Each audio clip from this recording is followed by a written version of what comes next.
Hey guys, today I want to do a little different style of video. I'm going to talk about my love-hate relationship with classic World of Warcraft, and uh, kind of a strange thing, because I love vanilla, I love the game so much, I play classic all the time, but sometimes after I'm playing for a little while, I think to myself, hmm, why am I playing this game? Or I just think, where did it all go so wrong? And so the main premise of what I'm going to talk about today is really that I think a lot of players are playing to the weaknesses of Classic and not the strengths. And that while vanilla is an amazing, amazing game, I think when you push it to hardcore extremes, it really falls apart and it is really not a very good game when played at a hardcore level. And I'm going to explain exactly what I mean by that in this video. But really, what it comes down to is uh, while everyone can play the game however they wish, I kind of want to talk about how, uh, despite the fact that there might be some people doing their own thing and playing it hardcore and having fun, there's a lot of trickle down effects, and the game has changed quite a bit for everyone who plays the game, not just the people that are playing at a super high level. So the first thing I want to talk about is, first of all, what are the strengths and weaknesses of vanilla? Now, to me, there is really, really polarizing strengths and weaknesses in this game, right? You've got amazing strengths that like other iterations of WoW just cannot even touch, right? Items matter, classes matter, the community. I mean, noob friendly. Anyone can play the game. You can introduce anyone to Classic and they can play it. Your gold matters. Economy matters, right? The huge world. It actually matters. If you're in Ungoro Crater, you literally cannot get to the other side of the continent unless you get a mage portal or a summon in any reasonable time. Like it actually, your location, your Hearthstone, I mean, everything, the world is just huge. And it really adds to the value of things like summoning and portals, and you can actually make money selling those things, right? The amazing leveling journey. Now, this may be subjective. A lot of people don't like the leveling, but I think it's just the fact that it's non-linear, the fact that you're getting talents every level, the fact that you can go to a dungeon and get an amazing weapon that you can use for the levels to come. I think the leveling is so much better in vanilla than other iterations of World of Warcraft. The dungeons are amazing. Like these are all things that make the game so good. And then we go to weaknesses, and pretty much every one of these weaknesses isn't actually a weakness unless you're playing the game hardcore. So like the raids are easy, right? That's the first weakness I have listed there. That's not really that big of an issue unless you're looking to vanilla WoW as a source of challenge or competitive, you know, content when it comes to raiding, right? Poor skill expression in raids. Yeah, it sucks that good players can't really stand out from the pack in raiding if you have like an amazing mastery of your character. Um, that's mainly dwarfed by things like buffs. But I mean, at the same time, that also means, again, back to noob friendly, right? That means that you can bring anyone into a raid and they're not going to be too much further off from, one of your better players in the raid. I think that's kind of cool, right? The poor class balance. Well, the class balance is not great for endgame raiding, but in terms of like dungeons or even just casual raiding, I mean, every class brings something. Even enhancement shamans bring totems, even ret paladins bring seals, even boomkins bring innervate and the buff for spell crit, right? Every class and every spec has like a purpose. It's just when you push it to the extreme of like rating in an optimal sense, not every spec can keep up in that facet, right? And then we have back to gold matters, right? Rating is gold intensive, so it's good that gold matters and gold is value and that fuels the economy, and you can save up all your money and buy an epic mount, and it feels super cool that it took a lot of time and effort, but now you have this super fast mount. Like that's really cool. But then when you apply it to, raiding every week and trying to be as prepared as possible, it can be pretty gold intensive and require a lot of farming to keep up. World buffs, really not an issue unless you were trying to optimize your raid damage, right? In which case they become like a requirement. Lack of endgame content, right? This is just pretty much a strict weakness of vanilla, but it's not as big of a weakness if you view the game as more than just endgame, right? The PvP system I think is horrible. There's not really much to say there. You got these RNG elements. Again, I don't think they're that big of a deal when it comes to just casually playing the game or PvPing just for fun. But when you are trying to take the game more seriously, the racials with the resists and the heartbeat resists on a lot of things like polymorph and sap, they can take away from, I guess, the competitive nature of trying to play vanilla in that way. And then lastly, like race balance. Again, it's really not that big of a deal. You can play whatever race you want.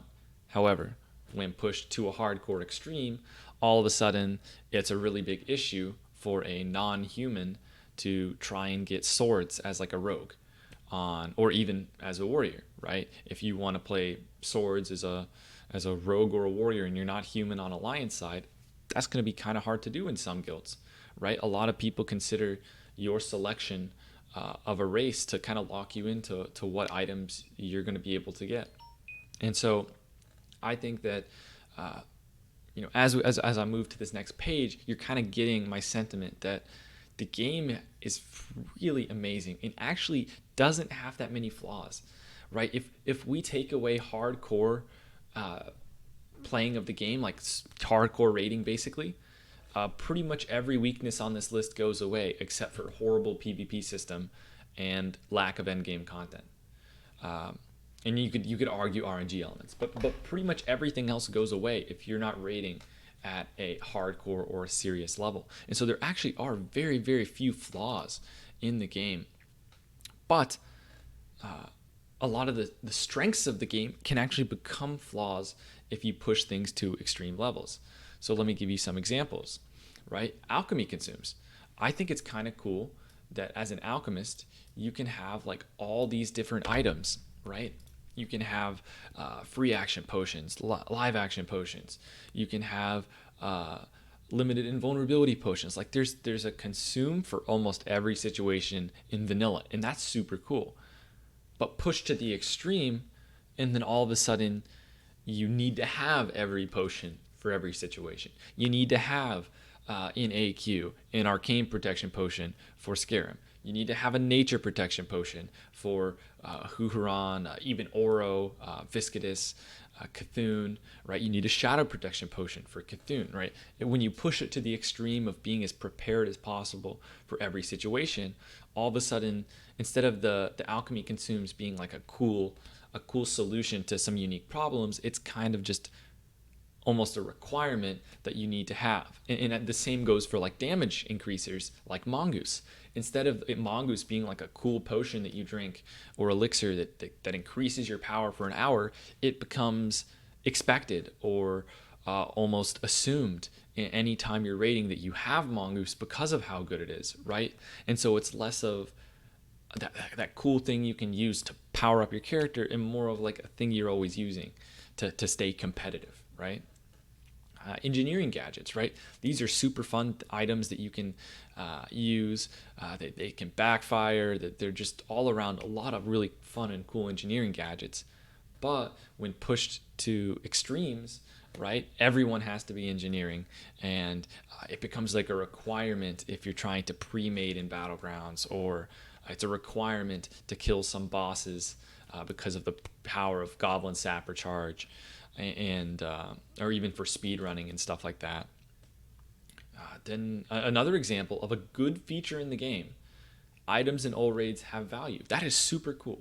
You know how amazing it is that an item in Molten Core can have value even like throughout the entire game? That is super cool, because in games, in like retail versions of World of Warcraft, every time a new content patch drops, pretty much everything becomes worthless from the previous content patch, and you replace everything. So it's cool that you can have items that have long lasting value.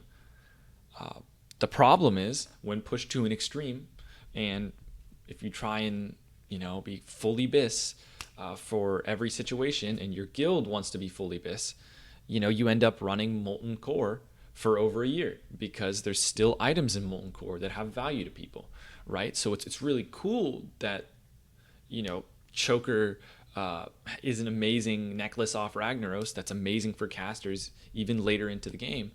But at the same time, right, do you really want to run Molten Core the entirety of Classic just so that everyone can have every opportunity to be as best geared as possible, right? It kind of can turn that good thing into a bad thing, right?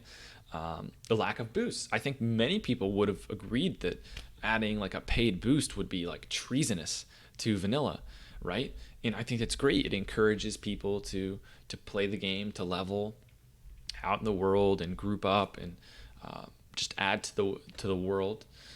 But then when pushed to a hardcore extreme of trying to have as many characters at 60 for endgame content, it just adds hurdles for people to boost, and then it leads to a bunch of boost advertising in LFG, and kind of takes away from some of the game, to me at least.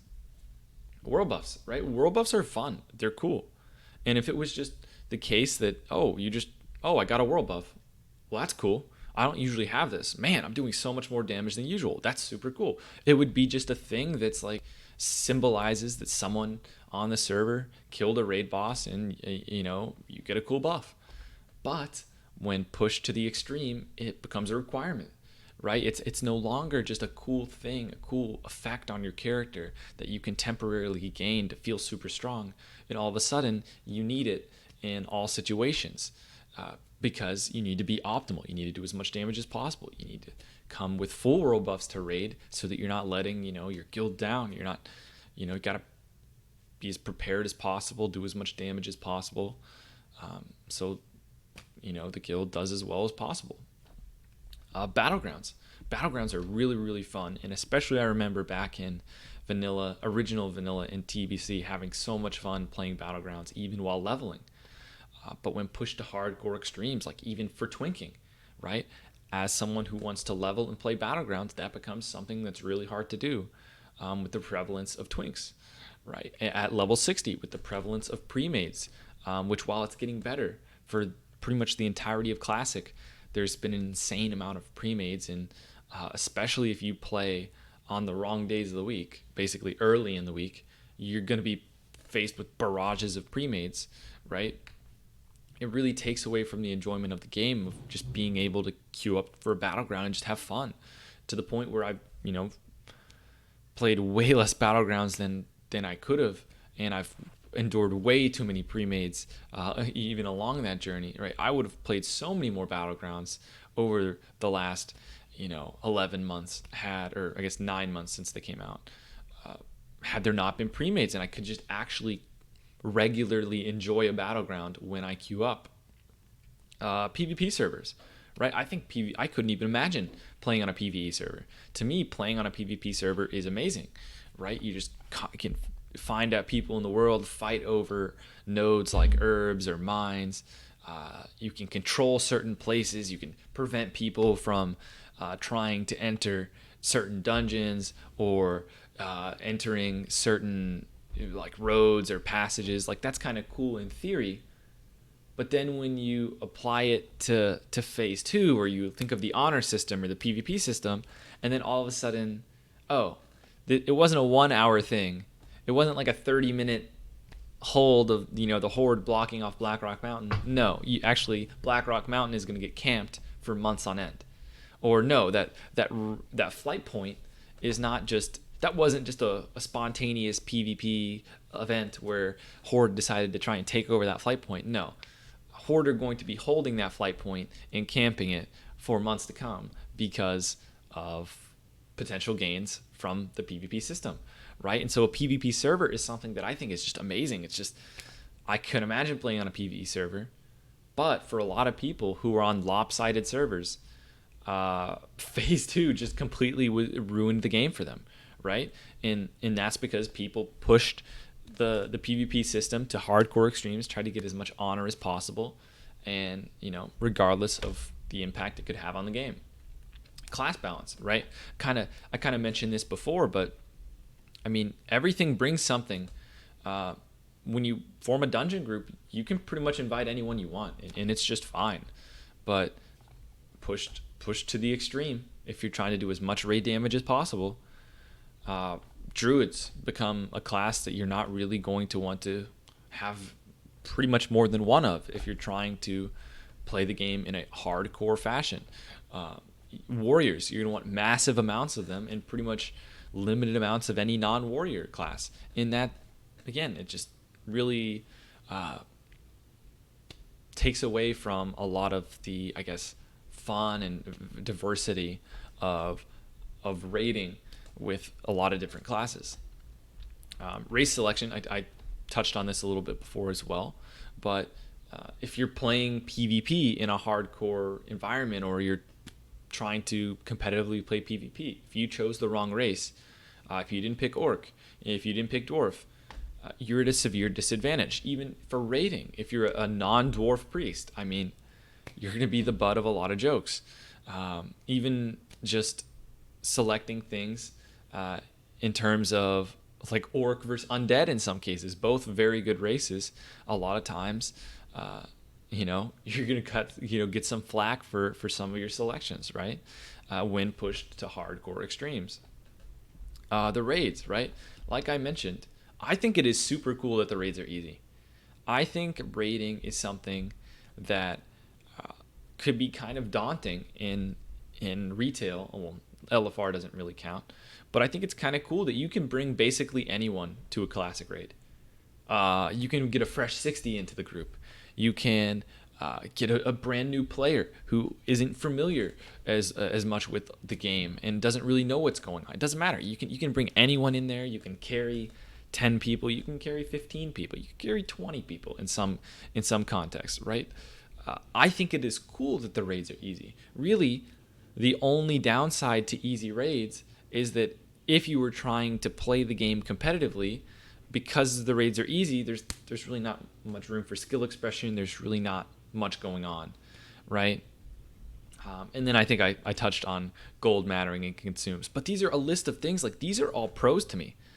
These are all things that make the game better. But every single one of them, when you take the game super seriously, when you play the game super hardcore, I think these systems actually become cons, and they actually become bad things about the game. And so really, the point of this video is that I love vanilla. It's such a good casual game, but I really do not think it is a good game to be played hardcore. And when you play the game hardcore, you expose a lot of these things that weren't necessarily weaknesses, and it just doesn't make sense to me why choose vanilla. And I think I know the answer. And I think the answer is really just that people love WoW. They love the combat of WoW. And right now, BFA is so terrible that they can't use retail as a version of the game they want to play. But I see a lot of people switching to Shadowlands, a lot of people that are looking for a hardcore raiding experience, that are looking for competition in an MMO, well, specifically WoW. I think that is going to be a much better environment to play the game competitively. And I think that a lot of people are going to make the switch over to Shadowlands because of that. And so in conclusion, I love vanilla, but sometimes when I play classic, I get sad at, what it's become. The fact that, the world buff requirements for a lot of guilds, the consume requirements, the amount of raiding and the amount of raids that people, constantly doing the old raids like clockwork every single week to make sure everyone has every single item available, like doing Molten Core. I mean, I'm fortunate enough, the guild I play in stopped doing Molten Core a couple months ago. But for some people, I mean, they might be doing Molten Core every single week until the end of classic. And I mean, if you like Molten Core, you like Molten Core, but that's kind of crazy that you just do the same raid content forever. The entirety of the expansion, or lack thereof, right? So, in conclusion, I have no problem with people playing the game they want to play it. I have no problem with people playing the game hardcore. But I think it's pretty important to understand that this at its heart, it's a casual game. It was designed to be an easier MMO, and really should try and avoid a lot of the elitism that sprouts up in Classic right now. And I think my main nemesis, or the main things that I think really make the game worse, is not the people who play the game hardcore and just do their own thing. It's the people that play the game at a hardcore level and then look down on other people, or spread kind of these sentiments that, oh, if you're not a human on Alliance side, what are you doing? Why didn't you roll human if you wanted to play rogue? Why didn't you roll human if you wanted to play warrior? That was just a mistake, and that's suboptimal. And you need to. Oh, why are you playing a suboptimal spec in raid? Why aren't you playing the best spec? Do you not care about the guild? Are you selfish? Right? Do you like that? Those kind of sentiments that anything but optimal gameplay is selfishness.